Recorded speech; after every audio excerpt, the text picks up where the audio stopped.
करती है। हम उस कांग्रेस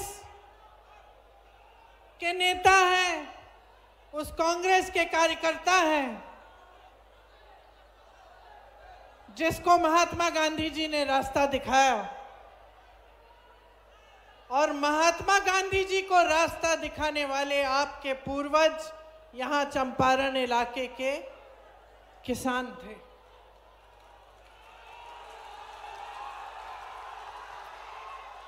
तो मैं जब बिहार आती हूं तो मैं हमेशा सोचती हूं कि सबसे पहली चीज, सबसे महत्वपूर्ण बात क्या है। सबसे महत्वपूर्ण बात यह है कि आपको इस देश के निर्माण में अपनी भागीदारी, अपना अस्तित्व समझना पड़ेगा। आपको समझना पड़ेगा कि इस देश को बनाने वाले आप हैं, आपके पूर्वज हैं। आप सोचिए, उतने साल पहले, दशकों पहले, जब ना मोबाइल फोन होता था, ना टीवी होता था, यहाँ के रास्ते भी पक्के नहीं थे, उस समय आपके पूर्वजों ने आंदोलन किया। एक समस्या थी यहाँ, उन्होंने आंदोलन किया और ऐसा आंदोलन किया कि उस आंदोलन की बात महात्मा गांधी जी तक पहुंची।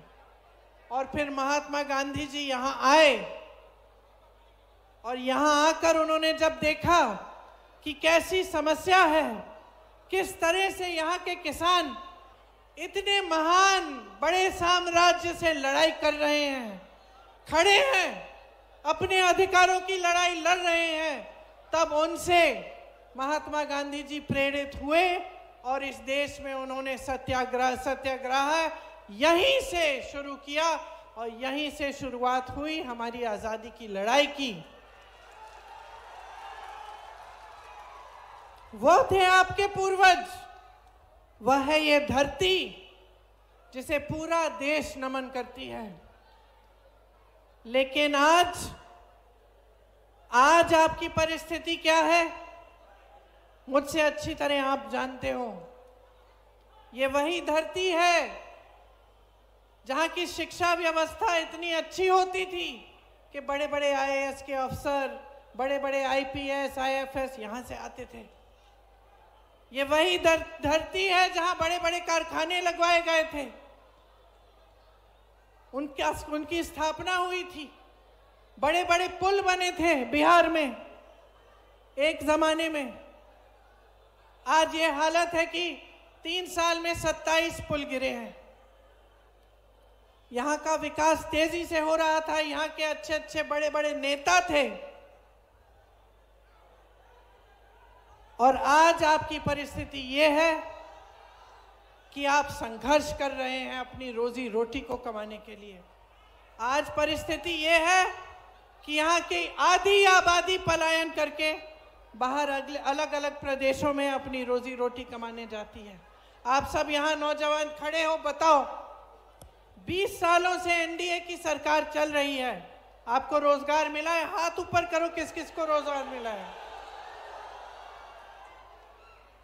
पलायन करके जाना पड़ता है रोजगार लेने के लिए। और पलायन का मतलब क्या है, किसी ने पूछा? ये बड़े बड़े नेता, मोदी जी जो आते हैं, अमित शाह जी आते हैं यहाँ पे, आपको बड़े लंबे भाषण देते हैं। आपसे पूछा कि आप कैसे गुजारा कर रहे हो?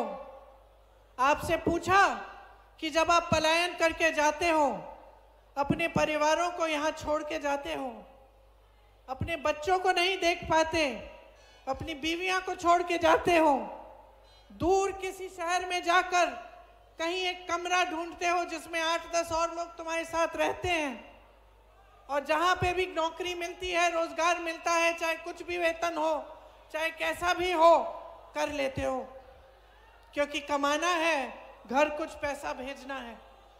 क्या क्या सहते हो शहरों में, अपमान किया जाता है तो वो भी पी जाते हो, वो भी सह लेते हो। संघर्ष करने की आदत हो गई है, अपमान सहने की आदत हो गई है कि नहीं? कोई पूछने वाला नहीं है। बड़े बड़े शहरों में कोई अपना नहीं होता, अपने तो सारे यहाँ होते हैं। और फिर भी तरह तरह संघर्ष करके, चाहे शिक्षित हो, चाहे कितनी भी डिग्री हाथ में है, फिर भी कोई मजदूरी का रोजगार कर रहा है, कोई माली बन गया है, कहीं कोई छोटा मोटा जो जॉब मिल रहा है वो कर रहा है। ये परिस्थिति है। आज यहाँ पर बिहार में खेती किसानी से कमाई नहीं हो पाती। एक जमाने में खेती किसानी से कमाई हो जाती थी, बाहर जाना नहीं पड़ता था, रोजगार मिल जाता था, आप रोजगार बना भी लेते थे, खेत पे मजदूरी मिल जाती थी, जिसका खेत था वो कमा लेता था।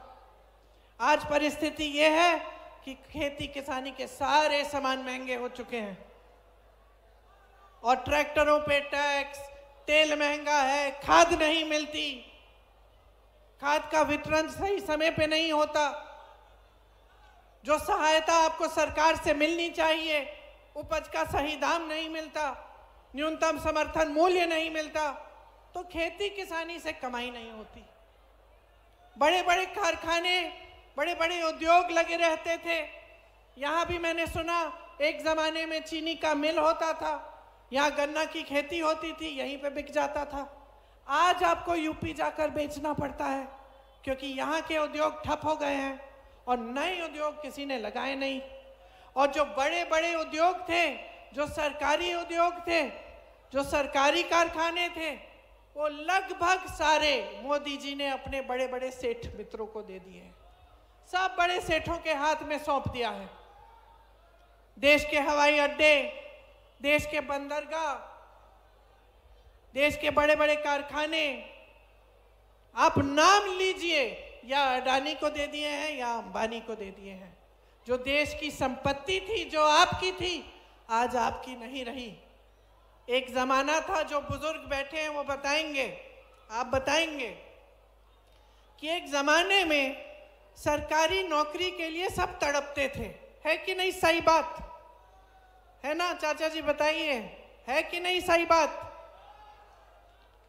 सब तड़पते थे कि सरकारी नौकरी मिलनी चाहिए, पेंशन मिल जाएगा, सुरक्षित रहेंगे आजीवन, घबराने की जरूरत नहीं पड़ेगी, बेटी की शादी करनी है, बच्चे को पढ़ाना है, आसानी से वो काम हो जाएंगे।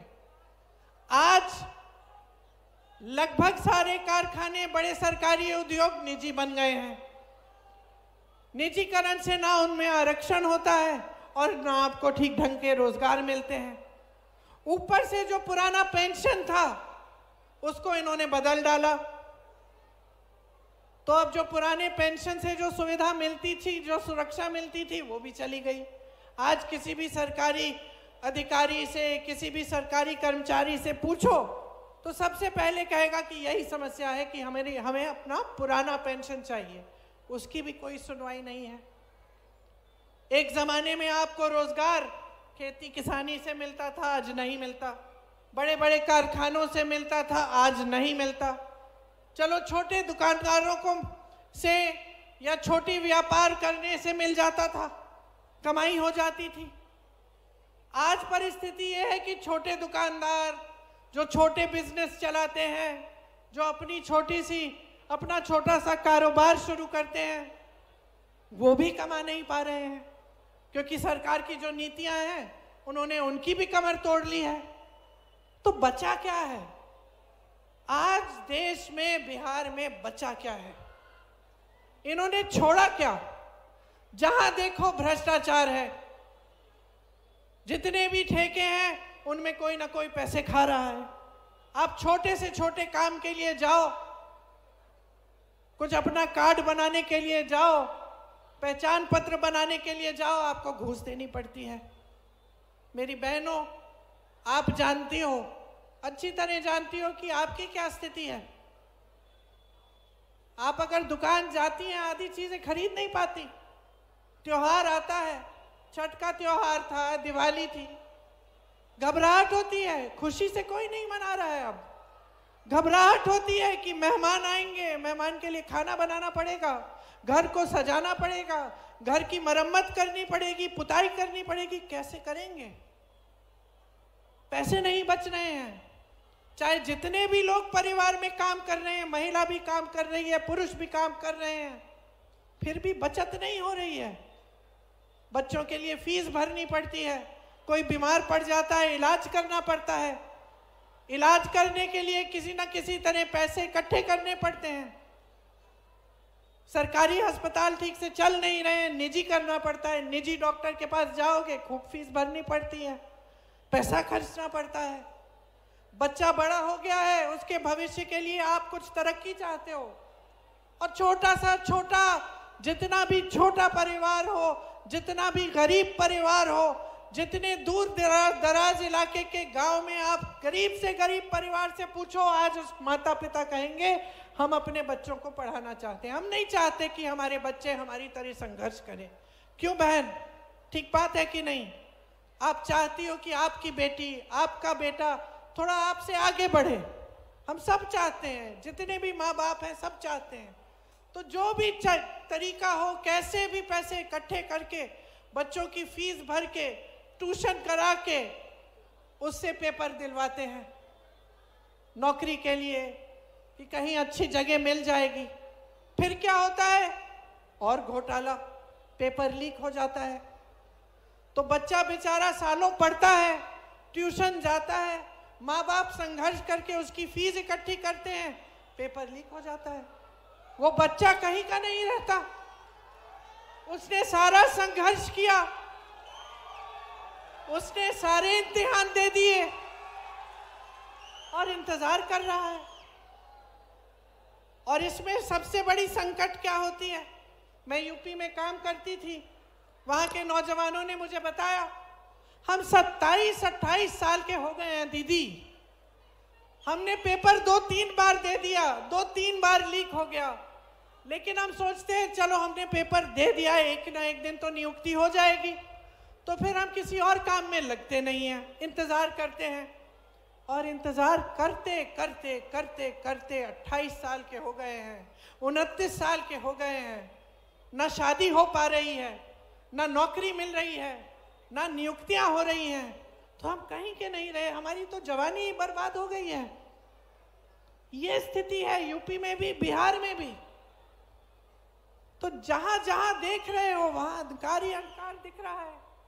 मेरी बहनें सुबह से शाम तक खेतों में काम करती हैं, जिसका छोटा मोटा जॉब है वो जॉब भी कर लेती हैं, लेकिन घर आके बहनें, आप घर आके लेटती तो नहीं हो, सो जाती नहीं हो, आप घर आती हो, आप देखते हो कि सबने खाना खाया है, माँ बाप है घर में, अगर पिताजी के, अगर आपके पति के माँ बाप हैं घर में, ससुर है, तो आप वो भी देखोगे कि उन्होंने अच्छी तरह से खाना खाया, कि सब ठीक ठाक है, उनकी तबीयत ठीक है कि नहीं, अगर नहीं है तो देखभाल भी आप करेंगी। बच्चे हैं छोटे छोटे, बच्चों की परवरिश भी आप करोगी, तो आप तो आखिर में सोओगी, सबने खाना खा लिया तभी खाना खाओगी। ये है आपका संघर्ष। किसी ने पूछा है आपको? कोई संघर्ष समझा है आपका? चुनाव आ रहा है तो समझने लग गए। चुनाव आ रहा है तो चुनाव के एक हफ्ते पहले आपको 10,000 रुपए भेज रहे हैं। 20 सालों से भेजे आपको, भेजे 20 सालों से रोजगार की बात की, आपकी बच्चियों को पढ़ाने की बात की, उनकी सुरक्षा की बात की, कि आज इतना अपराध हो रहा है बिहार में, खास तौर से महिलाओं के खिलाफ, कि बाहर जाने से डर लगता है। ये बात की किसी ने आपसे?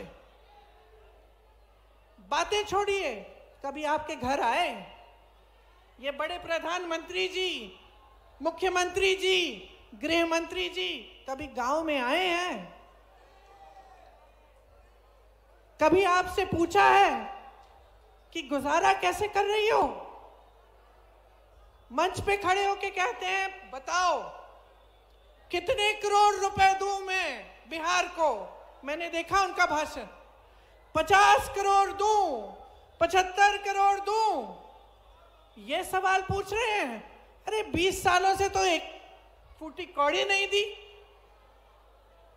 20 सालों से कुछ नहीं किया। आज चुनाव आ रहा है, कह रहे हैं 50 करोड़ 75 करोड़ देंगे।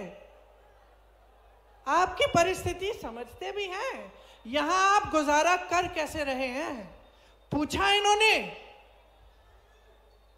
आपकी सारी संपत्ति अपने दोस्तों को दे दी है।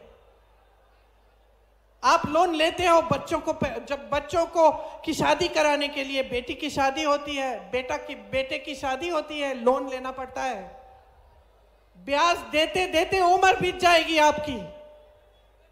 और ये बड़े बड़े उद्योगपति, बड़े बड़े सेठ लाखों करोड़ रुपए का ये लोन लेते हैं, इनके लोन माफ हो जाते हैं, आपके लोन माफ नहीं होते।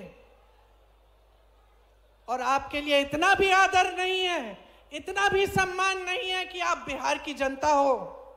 आप आज भी कन्याकुमारी से लेकर कश्मीर तक इस देश का निर्माण कर रहे हो। जहां जहां हम लोग जाते हैं, किसी से पूछते हैं, कि मजदूर को देखते हैं, कोई काम कर रहा है खेती में, हम पूछते हैं कहां के हो भाई? बिहार का हूं। मैंने केरल में भी देखे हैं बिहार के मजदूर, मैंने कश्मीर में भी देखे हैं। पूछा है इतनी दूर आए हो भाई, कैसे गुजारा कर रहे हो? देश का निर्माण आज भी आप कर रहे हो। और आपके लिए इतना सम्मान नहीं है कि 20 सालों के लिए सरकार चलाई है, आपसे पूछ तो लेते कि आप कैसे आगे बढ़ रहे हो, कैसे गुजारा कर रहे हो। इतना भी सम्मान नहीं है आपका भी और आपके मुख्यमंत्री का भी।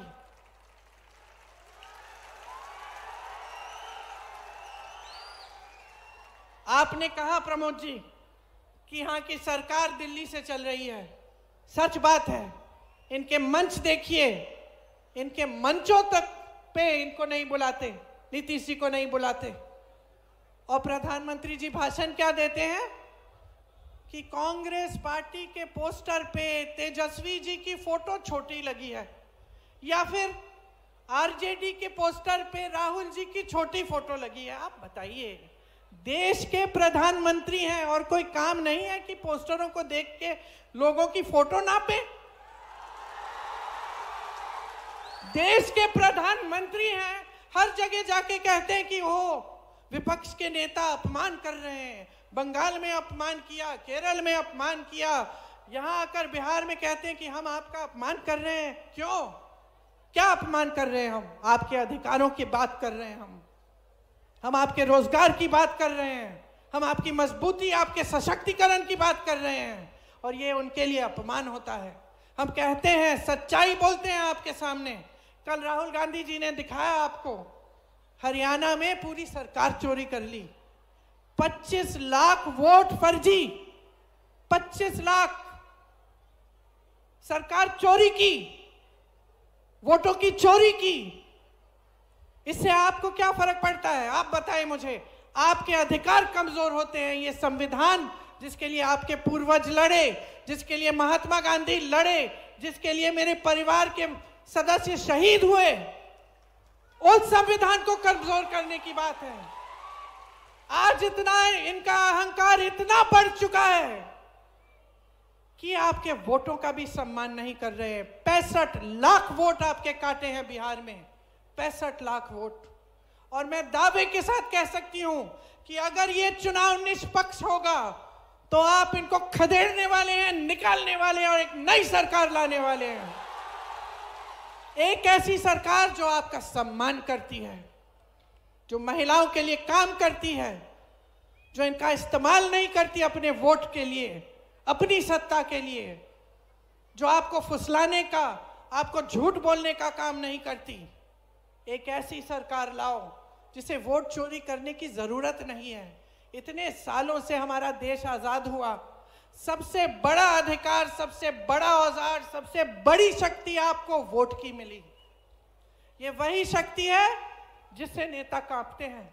मैं नेता हूं, मैं बता रही हूं आपको, मैं जानती हूं चुनाव का समय आता है, सब चौकन्ने हो जाते हैं, सब जाग जाते हैं कि भैया चलो पब्लिक के सामने हाथ जोड़ो और पब्लिक से मांगो वोट। है कि नहीं? है कि नहीं? क्यों? क्योंकि शक्ति पब्लिक के हाथों में है, शक्ति आपके हाथों में है। जानते हैं हम काम नहीं करेंगे तो पब्लिक हमें निकाल देगी। हम सब जानते हैं, हम सब जानते हैं। लेकिन ये जो एहसास है ना, ये जो भाजपा के नेता हैं, ये इनके मन में नहीं है ये एहसास, ये भूल गए हैं ये बात। क्योंकि इन्होंने चुनाव के समय हमेशा आपका ध्यान भटकाने का काम किया है। मैं यूपी में फिरोजाबाद में एक महिला के घर गई, ऐसे ही मोहल्ले में मैं गई थी, महिला के घर चली गई। आप सुनो बहन, ये जरूरी बात है आपके लिए। उसके घर गई, वो कांच की चूड़ियों का काम करती थी, तो कांच की चूड़ियां पड़ी थी, वो बना रही थी, सेक रही थी उनको। मैंने पूछा, ये तुम्हारे बच्चे हैं? हाँ, 3 बच्चे थे। तो मैंने कहा, बहन पाठशाला नहीं जाते, पढ़ाई नहीं करते, दिन में घर पे है? कहती है नहीं, यहाँ कोई पाठशाला नहीं है ठीक ढंग का। फिरोजाबाद के बाहर का गांव है, शहर की बात नहीं कर रही मैं। ठीक है, पाठशाला नहीं है। फिर मैंने पूछा, पानी आता है? कहती है टूटी लगी थी यहाँ गली में, पानी नहीं आता। फिर मैंने पूछा, बिजली? कहती है खंबा लगा था कुछ सालों पहले, बिजली नहीं आती, 1-2 घंटे आ जाती है, उसी में काम चला लेते हैं। मैंने पूछा कि भाई विधायक को फिर से जिताओगी? कौन सी पार्टी का है? कहा भाजपा का है। मैंने कहा फिर से जिताओगी? कहती है फिर से जिताऊंगी। मैंने पूछा क्यों? कहती है क्योंकि ये ना भाजपा के जो कार्यकर्ता हैं, ये हमारे घर आए थे, हमारे साथ प्रार्थना की, हमारे साथ दुर्दुरिया किया और हमसे शपथ खिलवाए हैं कि हम धर्म के नाम पर इनको वोट देंगे। समझ रहे हैं आप बात? काम पे नहीं, न पानी था, न बिजली था, न पाठशाला था, कुछ नहीं था। इतने सालों से उस विधायक ने कुछ किया ही नहीं था, लेकिन उसको ये एहसास था कि चुनाव के समय में जाऊंगा, धर्म की बात करूंगा, जज्बातों की बात करूंगा, मुझे वोट मिल जाएगा। तो क्या हुआ? उसकी आदत बिगड़ गई। छोटे से बच्चे की आदत बिगड़ जाती है माता जी, है कि नहीं? अगर बच्चे को टोको नहीं, उसको समझाओ नहीं, आदत बिगड़ जाती है। इसीलिए हम जो माँ हैं, हम बच्चों को टोकते हैं, कुछ गलत काम कर लिया डांटते हैं कि सीखे, कि दोबारा ना करे इसे। तो उसी तरह से एक समय में जनता टोकती थी, डांटती थी। मैंने खुद देखा है, अपने पिताजी के साथ देखा है। मैं कल सभा में बता रही थी, 10 साल की थी या 12 साल की थी, पिताजी के पीछे पीछे अमेठी में थी, गांव चली गई, ऐसे कस के डांटा उनको। एक महिला ने कस के डांटा कि तुम राजीव भैया तो हो हमारे, अच्छे लगते हो हमें, प्रधानमंत्री होगे, लेकिन हमारे यहाँ आपने बोला था नल लगाओगे, नल नहीं लगाया अभी तक, हम दोबारा वोट नहीं देंगे आपको। समझे आप? देश के प्रधानमंत्री थे, देश के प्रधानमंत्री थे, गांव में गए, गांव की महिला ने डांट दिया, बेझिझक, डरी नहीं वो। जैसे आजकल सबको डरना पड़ता है, अपने अधिकार मांगते हो, डरना पड़ता है, पुलिस पीटेगी, प्रशासन बंद कर देगा, वो जमाना नहीं था। यहाँ की हमारे देश की जो राजनीति है, उसकी नींव महात्मा गांधी जी ने डाली थी, उसमें जनता सर्वोपरि है। आज भाजपा का एक से एक नेता भूल चुका है। जो गांव में है वो लूट रहा है, धमका रहा है, प्रताड़ित कर रहा है। जो शहर में है वही काम कर रहा है, माफिया बने बैठा है। और जो दिल्ली में है वो सिर्फ अपनी आवाज सुनना चाहते हैं, सिर्फ अपना चेहरा चमकाना चाहते हैं, अपने बड़े बड़े उद्योगपति मित्रों के साथ उनकी शादियों में जाएंगे, उनके साथ खड़े रहेंगे, कभी आपके गांव ना आएंगे, कभी आपकी परिस्थिति, आपके हालात पूछेंगे, कभी नहीं। और आदत आपने बिगाड़ी है। आज आपके सामने पूरी सच्चाई है। चुनाव चोरी कर रहे हैं, आपके वोट रद्द कर रहे हैं, खत्म कर रहे हैं, आप चुप बैठे हो? आप चुप बैठोगे? पूछना चाहती हूं मैं आपसे, बताओ, चुप बैठोगे? अपनी शक्ति दिखाओ। आपके सामने तो बड़े बड़े नेता झुके हैं, जवाहरलाल नेहरू, इंदिरा गांधी, राजीव गांधी, तमाम नेता, अटल बिहारी वाजपेयी, इनके भी नेता आपके सामने झुकते थे। और आज ऐसे नेता जिनका इतना अहंकार हो गया है कि आपके लिए 20 सालों से कुछ नहीं किया, आपके सामने आके कहते हैं आपको 10,000 रुपए भेज देंगे, वोट दे देना। आपके सामने आकर चुनाव के समय कहते हैं कि हम 50 करोड़ रुपए, 75 करोड़ रुपए आपको पकड़ा देंगे। बोल दीजिए इनको नहीं चाहिए इनका घूस, बोल दीजिए।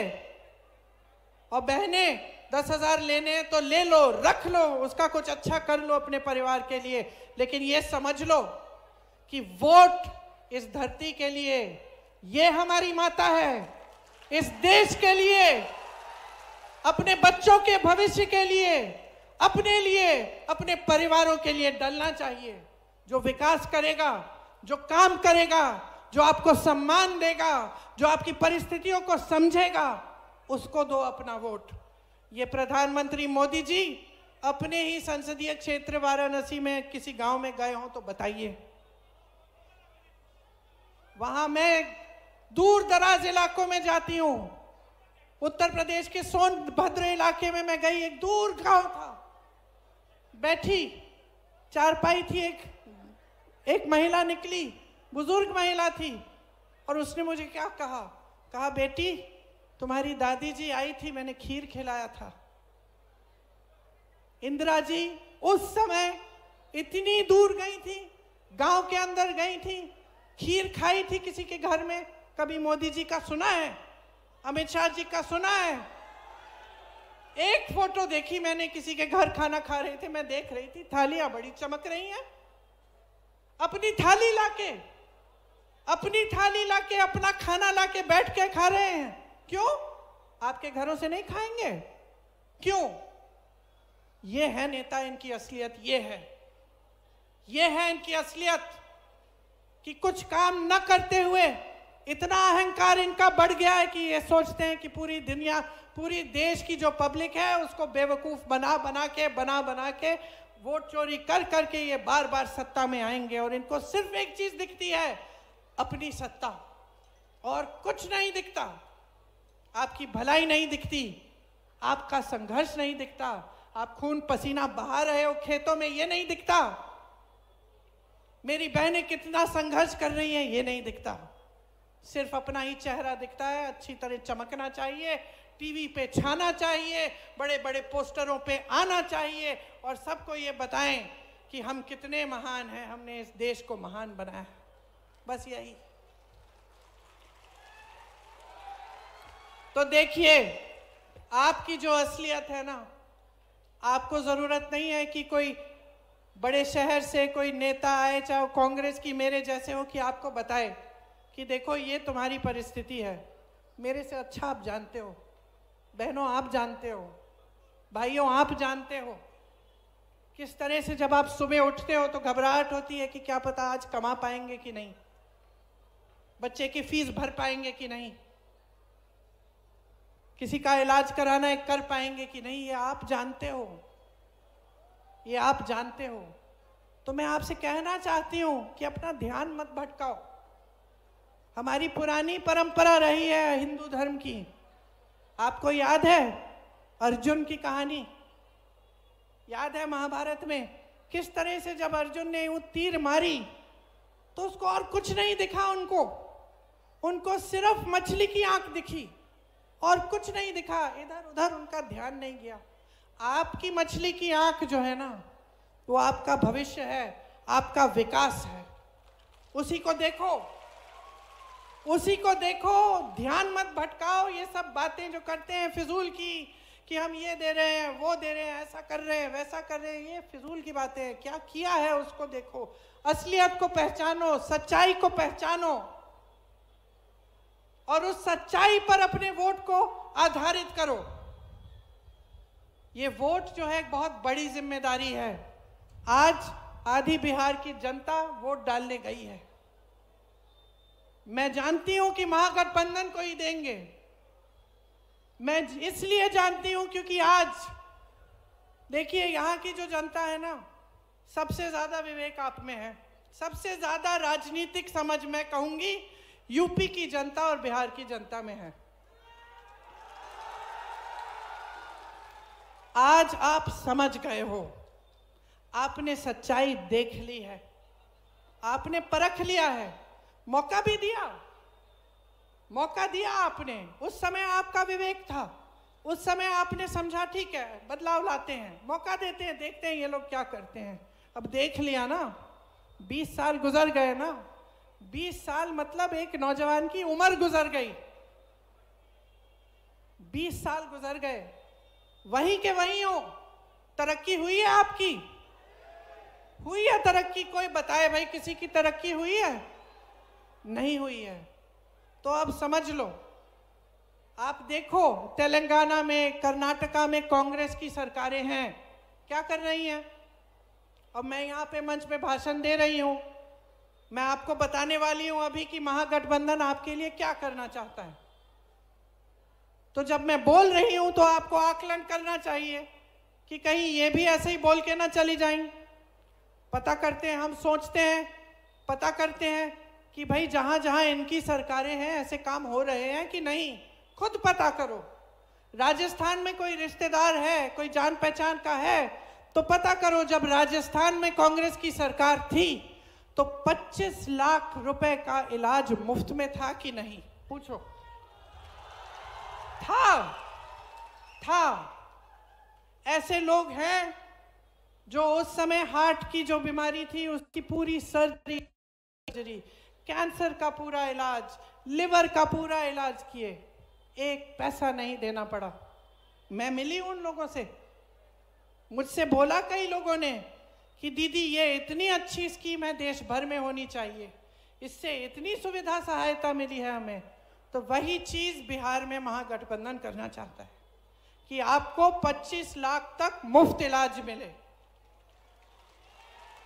जहां कांग्रेस की सरकारें हैं वहां सिलेंडर का दाम घटाया गया है, उसी तरह हम चाहते हैं कि जब हमारी यहां सरकार आएगी आपको 500 रुपए में गैस का सिलेंडर मिलेगा।